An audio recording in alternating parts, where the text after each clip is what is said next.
So just to get started, what I have students do at first, and I did talk to some of you about this last time, but I'll go over it again, is just thinking about what is the country that you're interested in applying to. So when picking a country, it's not just about, for example, the research you're interested in. That's important, but it's also important to understand, do you have the qualifications to apply to that country? And so some countries require a language component. So for example, if you were to apply to Japan, you would need to have some Japanese under your belt in order to be able to apply for Japan, as well as Brazil. And most countries that have a different language than English do require that you have some level of language proficiency of the host language. However, it's not all countries. So don't rule out every country, because some countries don't have that requirement. So you would want to click on the different countries and see what their requirements are for language.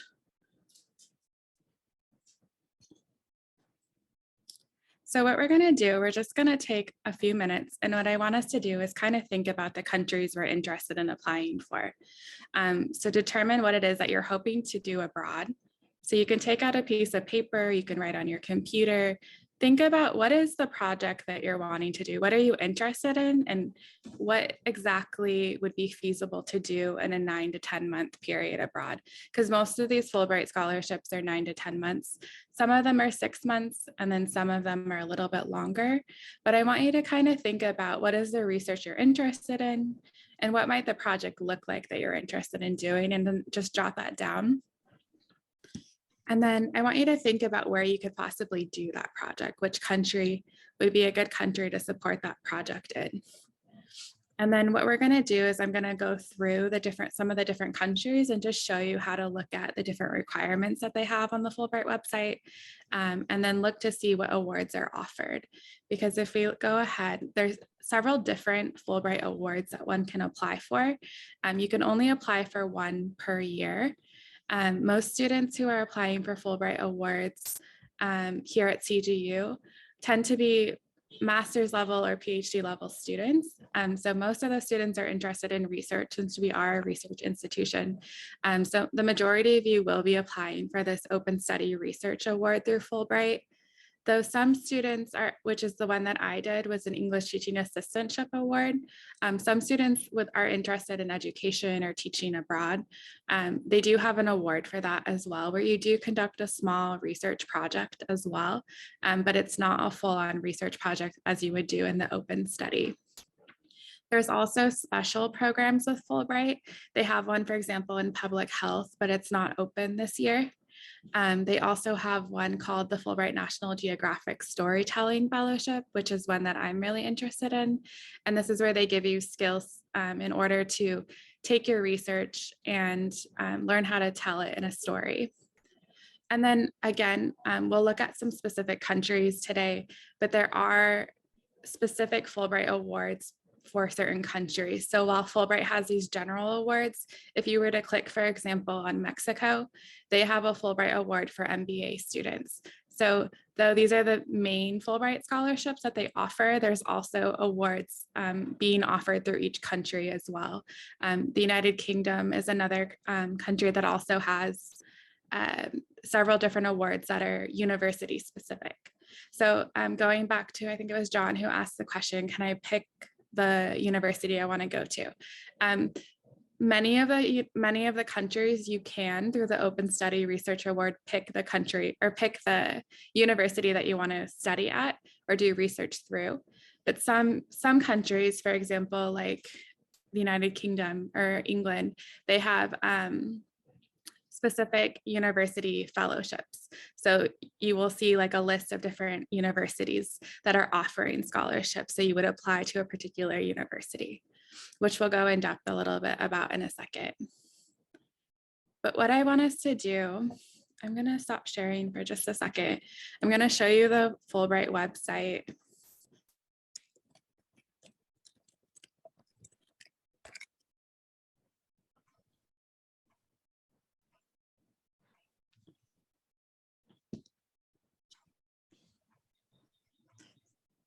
So for all of you, what I would do is look at this website. It has everything you need.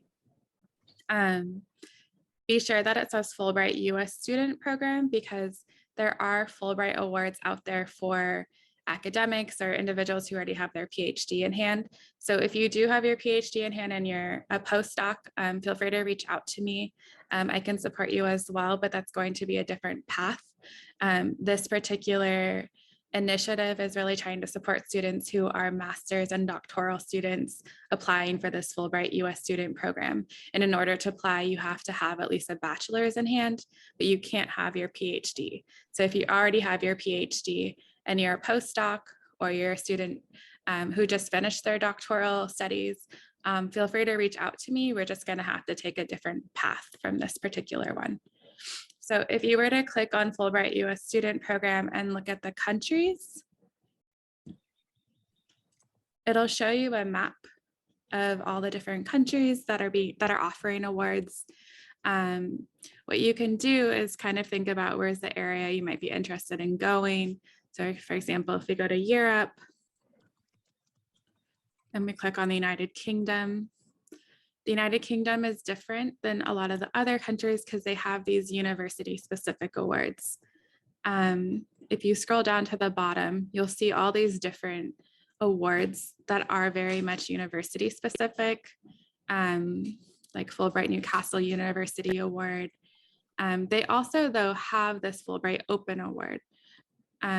So for example, if John wanted to apply to the United Kingdom and he wanted to pick his host institution, he could click on the Open Award, and that's where he's going to find that he can propose a study of research and try to find an affiliate at a particular university that would oversee their research project. As you see, the grant lengths, they're usually 9 to 10 months. Some countries have 6-month grant lengths. And then you want to look at the candidate profile. So they're looking for someone who's really interested in conducting research, who wants to really help bridge communication between the United States and the host country. So Fulbright is all about building communication, international communication between countries and sharing research and sharing ideas. So they're really looking for someone who's interested in really supporting bridging that communication gap that might be there, or just sharing ideas on an international scale. Something you want to pay really close attention to is this eligibility. So for example, dual citizens in the United Kingdom are eligible, but in other countries, if you're a dual citizen, you can't apply. With Fulbright, you do have to be, for this particular award, you do have to be a US citizen. If you hold dual citizenship, that's something we can explore. Or if you're an international student, I can try to support you as well. But again, if you're an international student, I would have to help you go through a different route, because these are for students wanting to go abroad from CGU. And then you need to look at the accepted degree levels that they're taking, and look at this foreign language proficiency requirement. So in the United Kingdom, it's not required. But for example, if you were to look at Brazil, let's see.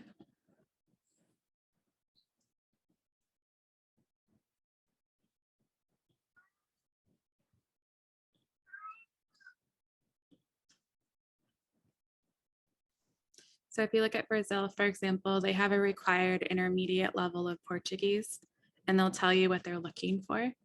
If you're needing to have a language proficiency of some sort, you will have to complete a foreign language evaluation as well. So that's something also to keep in mind, is that someone needs to evaluate your level of proficiency in the language in particular countries. And so you do need to have someone do that and complete an application component as well for that. So what I'm wanting you guys to do is just kind of think about where you might like to go, what you might like to study, and just write down for me maybe 3 countries of interest, and we'll go around and share. And one other thing, just to keep in mind too, if you're interested in applying next year, really paying attention to the political climate right now and things that are happening. There are several countries that are not offering Fulbrights, such as Ukraine. China is also not offering Fulbrights this year. So just keeping that in mind as well, that there are some countries that you might not be able to study at for this coming year. So I'll give you guys about 2 minutes or so and just jot down some countries you're interested in and the research you're interested in doing.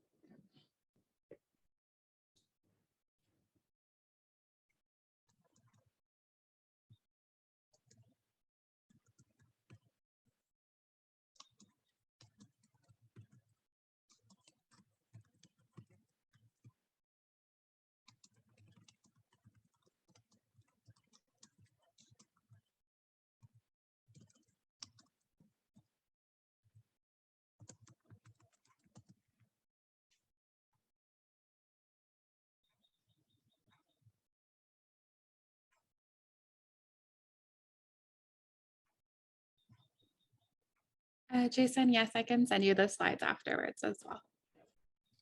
Thank you. Mhm.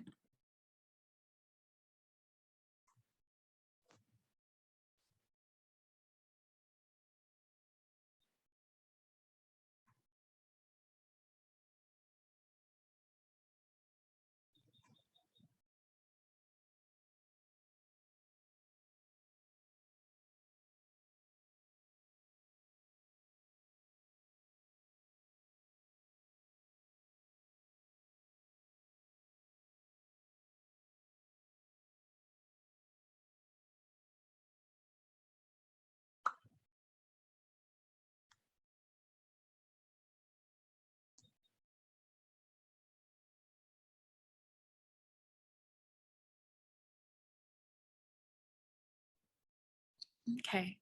Does anyone want to share maybe some of the places they're interested in studying, what they're interested in studying? Well, I'll go. Mhm. So I selected Great Britain, specifically England or Scotland. The reason being I'm interested in doing research that's related to my dissertation proposal. I'm assuming my dissertation proposal will be accepted. I'm in the process of forming my dissertation committee. So I would like to go where there are people who are interested in the same sort of research as I'm doing. And there's prospective places in Great Britain, in England specifically, and possibly in Scotland. That sounds great. Is there Yeah. a particular somebody that might be able to serve as your affiliate or someone that you are in contact You mean a specific professor? with? Mhm. Yes, possibly, but I have yet to email anyone about that. That's no problem at all. It's okay if you haven't yet. It's something to start to think about, but it's okay if you haven't yet. Yeah, would have prospective people that's that I would contact. Okay, awesome. Yeah. Yeah, and I can help you with that as well. And we'll talk a little bit more about the letter of affiliation. But those are some good choices, and we can definitely further explore those countries and the different awards that they have together if you want to do a one-on-one meeting as well. Can I ask one question that's relevant to us all? Go ahead. Are these awards going to cover everything from studying at an institution to feeding ourselves and cost of living? Yeah, so every country is slightly different and every award is slightly different. However, generally speaking, yes, they cover cost of living, they cover travel to and from the host country. Given my own personal experience, they definitely covered my expenses for things. I was able to live pretty comfortably when I lived in Brazil for 9 months. Then again, I was only 21. And so I didn't have the same level of like bills and that type of thing. So that's something to further ask, I think, when they do come to visit.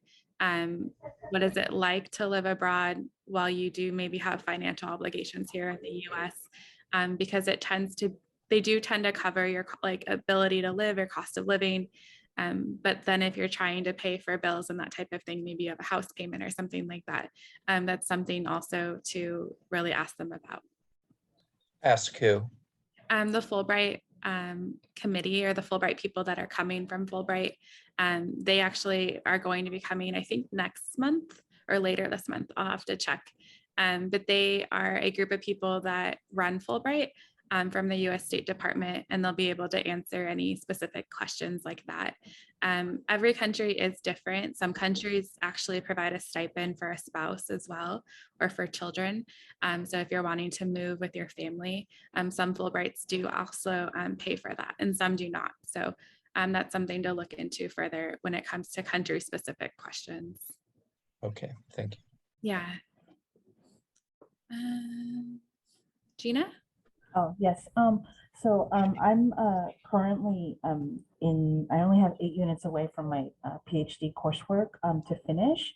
And so what I wanted to do actually, just to get to the question, is that I actually want to pursue possibly a Fulbright in the Philippines, Australia, or even Micronesia. And I am also interested in that Fulbright National Geographic Storytelling Fellowship. Because I'm obsessed with this 1906 old 1906 copy of a National Geographic that profiled the Philippines from the colonial point of view. So I've always wanted to kind of research that. But there's also like my family, I'm Filipino, and so I always kind of wanted to do a sort of backward sort of immigration tale, because I'm finding more archives from my grandparents. So I would like to actually go to their hometown. So I have when they became US citizens, but I don't have anything about when they were in the Philippines, only that they were born there in 1906 during the colonial period. So I would like to kind of guess, I do like a backwards research, that a more advanced ancestry.com, I guess. So that's where my research interests are. That sounds really great. I'm also really interested in the National Geographic one. I may be applying this year actually for that. With that one in mind, something to keep in mind is that you have to apply for like an award and then apply for the National Geographic one on the side. So it's not a separate award. It's on top of the award that you're applying for. And we can talk about that more, but they have an extra component that you have to write another essay for. But it's on top of a Fulbright award. So we can talk about that. Okay, thank you. Anyone else? You don't have to share, but if you'd like to, you're welcome to. Hi, Rebecca. Hi. I'm interested in the public health. Is it the Fogarty Fulbright? If and when it is available. If not, I can always imagine can propose a public health open research study, correct? Even without the Fogarty specific one. Yeah, you definitely can, and there also are country-specific public health awards. I know, for example, like East Timor has one. So you can look at the different countries and see if there are any public health awards through those countries. I'm not sure why they aren't offering that particular award this year. I just noticed it last night. So that's unfortunate, but we can try to find like a public health award for you to apply for, maybe through a particular country. I've seen it in East Timor, maybe Mexico. There's a couple, there are a few countries that have an award specifically for public health. And I would see it if I go to the country page. Oh, okay, I haven't seen them. I imagine those are highly competitive too, if there's other public health folks seeking it. That way, but I'm actually open to the country just based on my my focus. There's on gender equity and reproductive health rights, what I'm hoping to focus my open research study and dissertation on.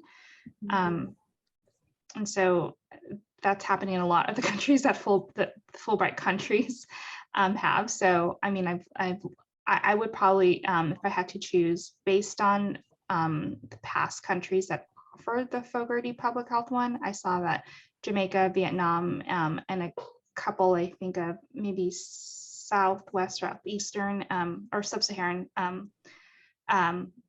countries in Africa have like a no like requirement for being fluent in their native language. So I think that would work out for me. That sounds really great. I think it's really just trying to find where you fit. Sometimes you have to maybe switch the country or switch the award, but you should be able to find something for public health, and we can work together in a separate meeting if you want to work through that too. Yeah, thank you. And I think it'll just come down to whatever my professors and my faculty may have a connection with. Also Yeah. to make that letter of affiliation a smoother process. But Yeah, we'll make that appointment with you. Okay, sounds good. No problem. Gina? Sorry, I guess it didn't take my hand down. I'm sorry. Okay, no problem. Anyone else? You don't have to speak, but if you'd like to, you're welcome to. Is it Carrie? Yes. Hi. So I'm interested for master's students how the timeline would work, and whether what other master's students you've seen go through the process. And I'm also curious whether there's been applied research and other opportunities that because I'm studying evaluation, and I'm curious, and I know that there's certain countries that are really proficient in evaluation. In some cases, like it's very integrated in their in whether it be like their government or different programs that they have.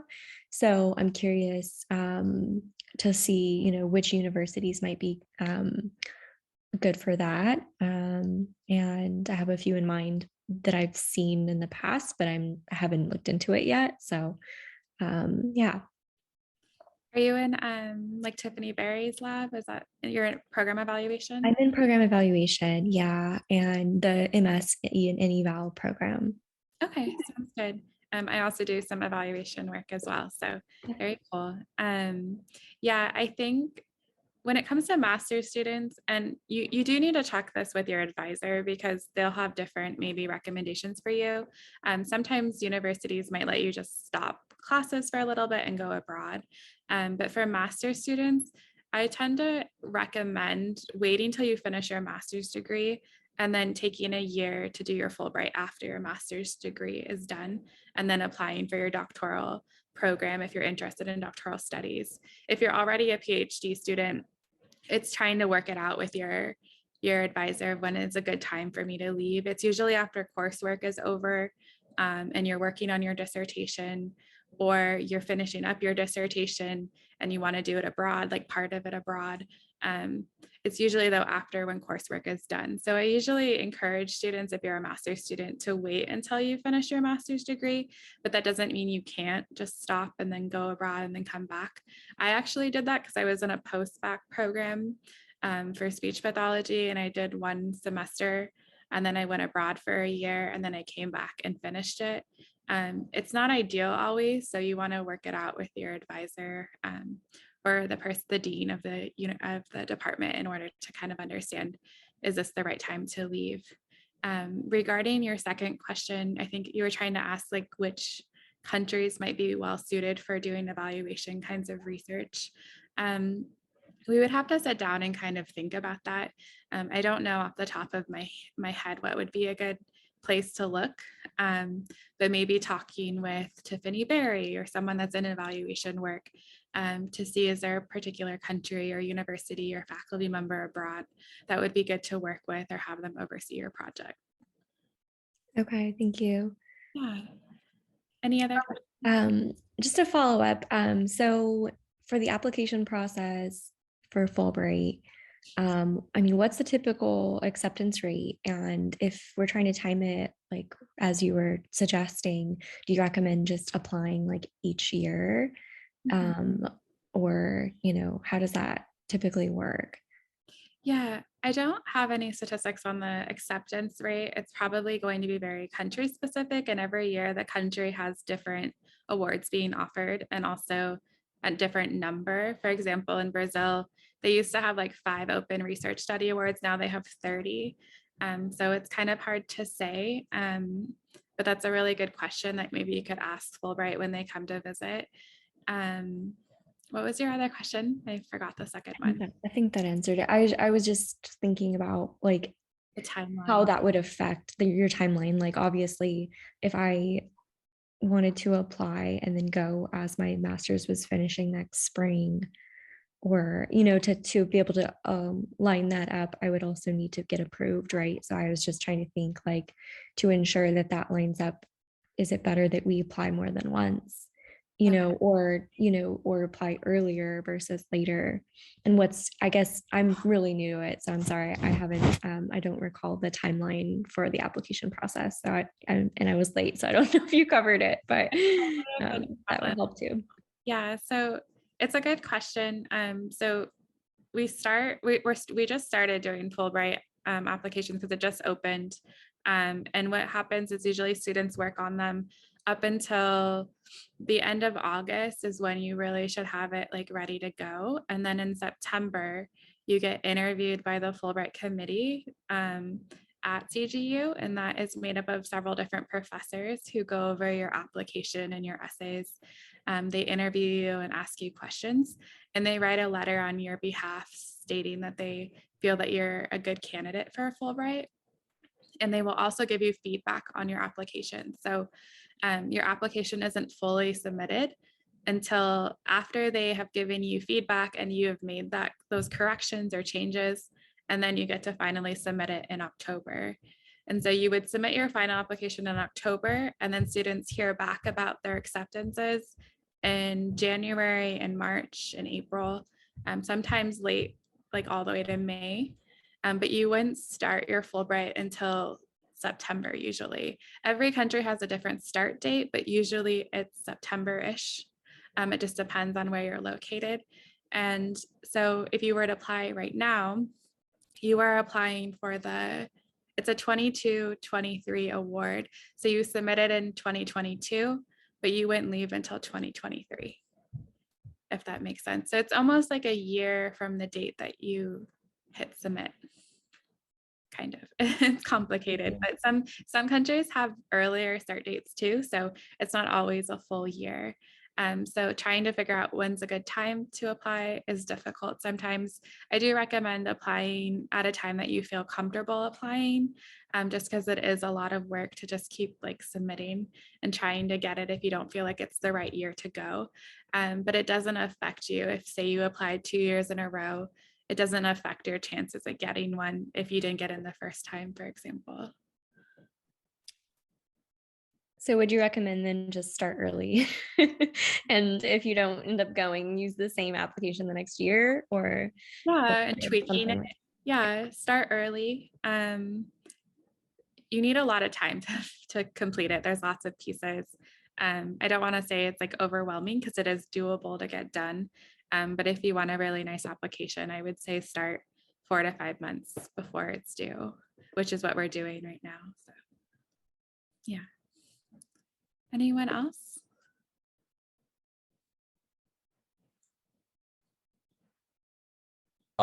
Just a general question. Mhm. We all have to decide whether it's worth applying for, meaning that we could be extending significant energy and time into applying for this with a minimal chance of acceptance. Mhm. And I wonder if you have any thoughts on that, the process of determining, is this worth it? Because if our chances are so small, Yeah. and we don't know, having not gone through this, we don't know the degree of effort and time that's going to be needed in applying for the Fulbright Yeah, either. that's a great question. I don't want to say that your chances are slim. I think when you are a well-rounded candidate, you actually have a really good opportunity, but it does depend on the country, and it is a numbers game.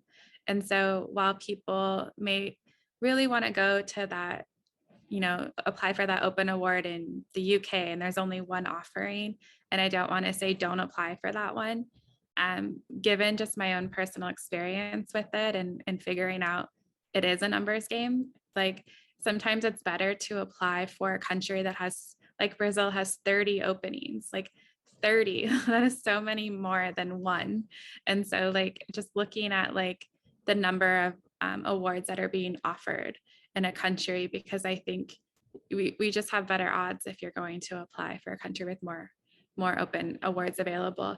But then again, if your heart is set on applying to that one award that's available, then go. Is that all there is for England? One award for the Open? One? Yeah, it looks like there's one, and they have one for specific countries. So they have, specific universities. So they're more of a, England is more of a country that just has awards for university specific study, and then one open research award. There's a couple other research awards, but again, it's all these people applying for that one award instead of all these people applying for like 30 open awards. So yeah, it's a great question. But I don't.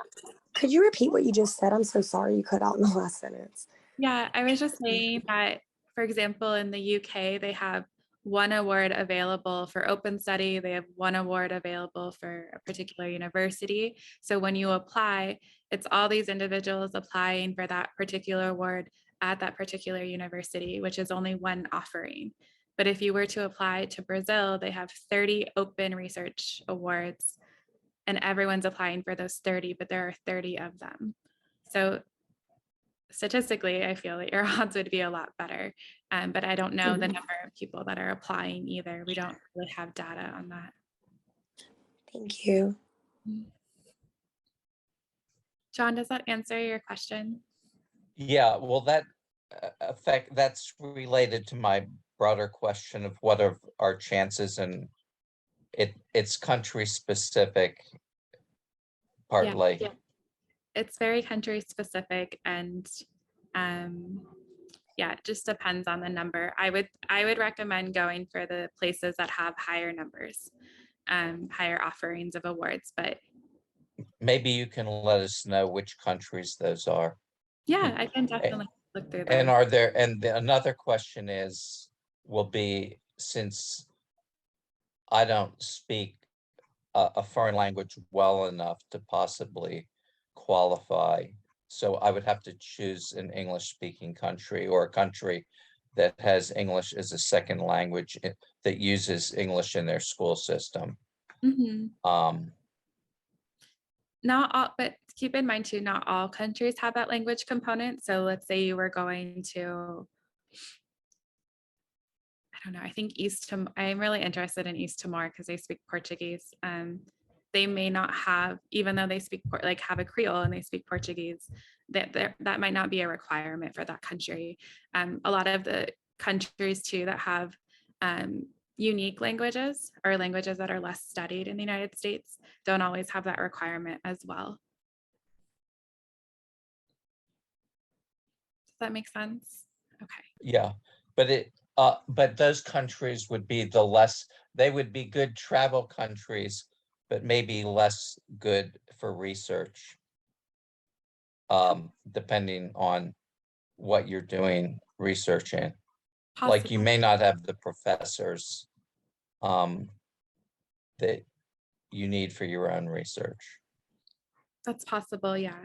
I want to say that a lot of the European countries, because a lot of people speak English, may not have that requirement, but you would just have to dive into each country to look at their requirements, because they're all vastly different. Okay. Anyone else? Sorry if I missed this, Rebecca. I haven't been able to see, or maybe haven't researched in deep enough onto the Fulbright website, but what is the length of how does it actually look like? Is it like applying to graduate school? Yeah, it's actually it's like applying to grad school. So there's a personal statement, there's a grant proposal, which is what you want to do for research. There's an application online that you have to complete with answering some questions. There's also, you need to upload your resume. You need 3 letters of recommendation from university professors. you need a letter of affiliation from the host country or sorry, the host institution or person who's going to oversee your research. Usually it's a person at the university, so a professor. And then sometimes you need a letter stating that you are capable of speaking the language in the host country. Like Japan, for example, a student last year had to get evaluated in Japanese, and then they write a letter stating how well that person speaks Japanese or is able to communicate. So yeah, it's like applying to grad school minus GRE scores and things like that. So That's good to know. Thank you. it's not, I don't mean to overwhelm you all. It's not doable, but it does take some time for sure. I'm gonna share.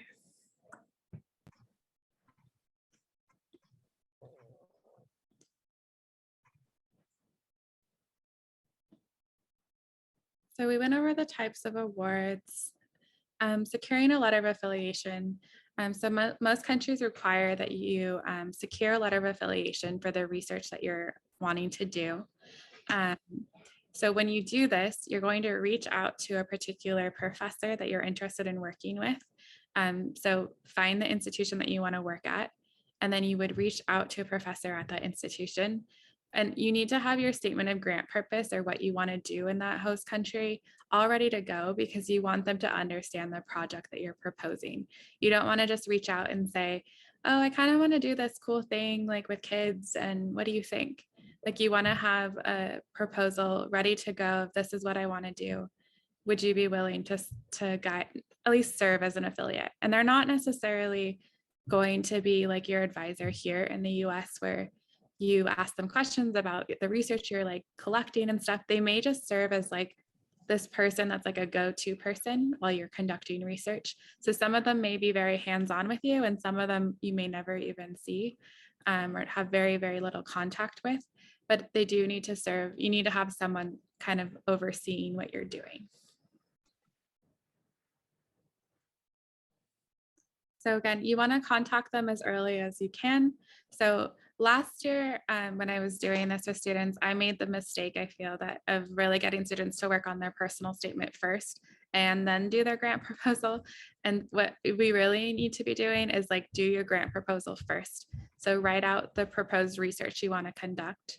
And then once that's all pretty and ready to go, we can send that to a particular professor or university of interest to see if someone can serve as your affiliate. And I think, oh, you also need to see whether or not their letter needs to be translated to English. So sometimes the individual doesn't speak English.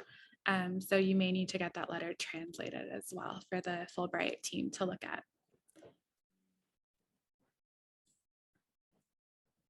And if you want to meet with me, I'm always available to students. Oops. I'm always available for you guys to set up meetings with. You can email me. There's also a Calendly, I can't say that word very well, Calendly link that's been sent out through that newsletter that you saw, and you can sign up there to have meetings with me as well. I work for the Writing Center, so I support students with writing. If you need help with that, if you just need someone to talk to or talk through your ideas, I'm here for that as well. So yeah, that's really all I have to present today. Every couple of weeks, we'll be having these different webinars for you all to kind of listen to different parts of Fulbright and what it's going to be about. If you have more questions, there'll be different webinars too, where we'll just sit and write and work on writing together. And Fulbright will be coming in a couple of weeks as well to be talking about Fulbright and answer any specific questions that I can't actually answer because it's something I haven't come across yet. So they're there to help you as well. And you can always email them as well. If you have questions, they're very good at getting back to you. I think you can find their contact information on the website.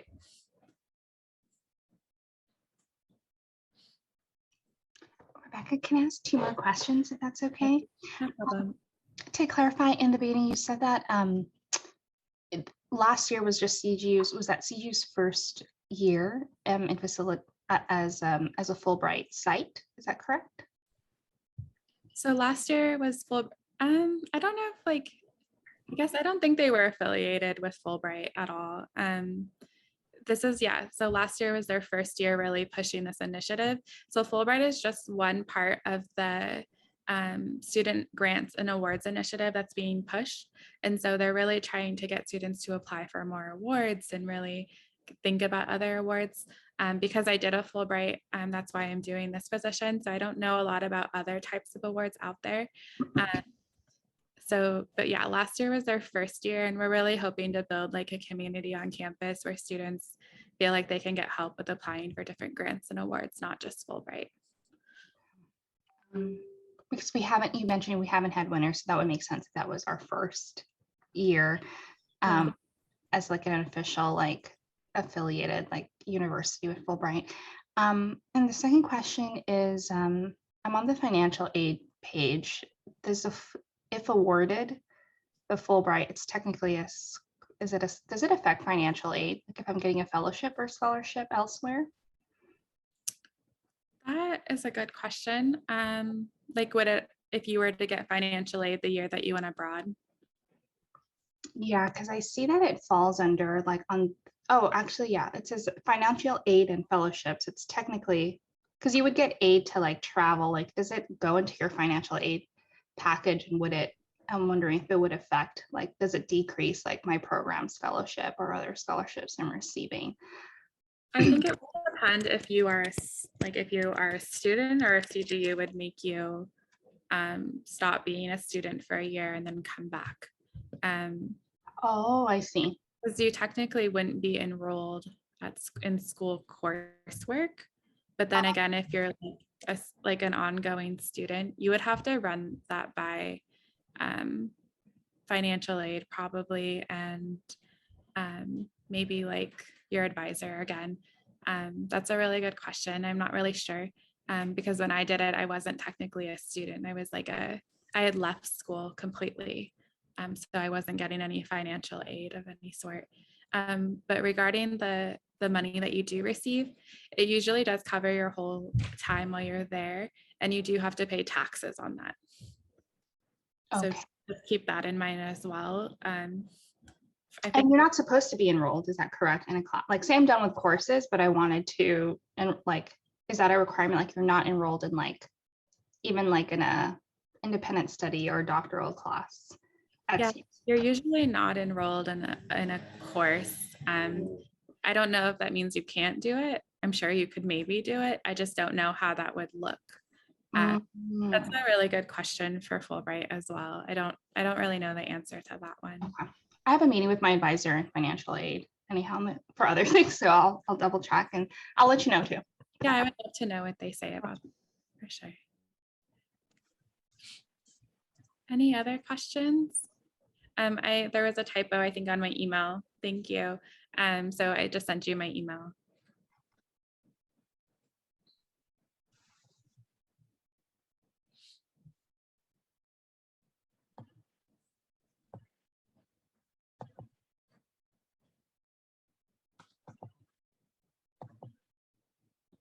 This is so helpful, Rebecca. Thank you so much. Yeah, you're welcome. It was really nice to meet all of you, and you're always welcome to email me. And I don't want to say that it's really difficult to get, because we do have 2 finalists right now. It's just one is an alternate, and I don't know about the other one's status right now. So out of 4 people, we did have someone that was 2 finalists. So it's not that it's impossible. It just is a numbers game. So just think about that a little bit. Before you go, could you elaborate a little bit more on the distinctions between applying with specifically a university as opposed to the open research one, and what they, and more or less what you could get awarded with each one, and what the differences are for the application process and for how it would look when you're doing it? Yeah, so there are lots of awards that are for study at a university. So it's not a research award. Like in the United Kingdom, for example, a lot of those awards are to study at the university. So you would actually enroll at their university. Sometimes they have awards for actually getting a master's degree, and there's some awards that are even 2 years long. There aren't a lot of them, but there are some that award financial support for studying at the university for more than a year. So a lot of the awards, it says like research, oh, it's like research award or study. So a lot of students are applying for that research piece of it, but you can actually just apply to study at the university. Is that your question? Well, I don't know if that, because I'm done with my coursework and I'm finishing things up, so I don't know if that would necessarily, how would either one of those work differently? So I'm not trying to, like, yeah. Can you elaborate on that a little bit? Yeah, so the research one is where you would conduct a research project. Let's say you're working on finishing your dissertation and you want to do it abroad or want to do a piece of it abroad. You would have an affiliate guiding you through that research project or working on that research project. The study one is where you become a student at that university and you take a year of coursework on, say you want to study, I don't know, developmental psychology or something like that abroad. I don't actually fully understand the study piece of it, to be honest. I don't understand it because if you're already a student at CGU and let's say you're interested in developmental psych, you're taking coursework here. So I don't know why you'd want to go do it there.